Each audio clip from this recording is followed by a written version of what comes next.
ഖുതുബ കഴിഞ്ഞ് റസൂല് ഇറങ്ങി, ഖൽബ് പിടഞ്ഞ സ്വഹാബും വഴങ്ങി, നഹല പുണർന്നു മാറിലൊതുങ്ങി.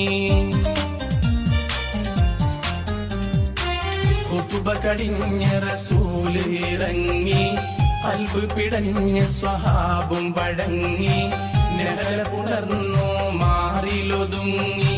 ശറഫുറ്റൂർ മരത്തിന്റെ തടിമറിയിലമർത്തി വെച്ചേ, സ്വകാര്യമായി പറഞ്ഞതിൻ കരച്ചിലും അടക്കി വെച്ചേ.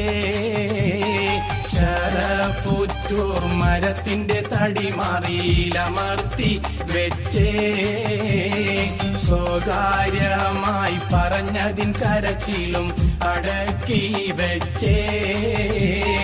ഒരു നാളിൽ മദീനത്തെ മസ്ജിദിൻ പുറത്ത് നിന്ന് ഒരു കൊച്ചു പൈതലിൻ കരച്ചിൽ പോലതാ കേൾക്കുന്നു.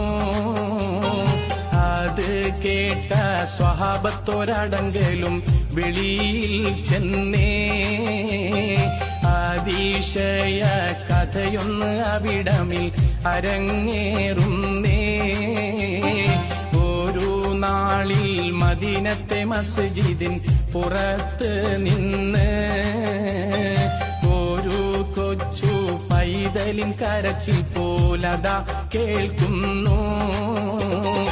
അത് കേട്ട സ്വഹാബത്തോരടങ്കലും വെളിയിൽ ചെന്നേ.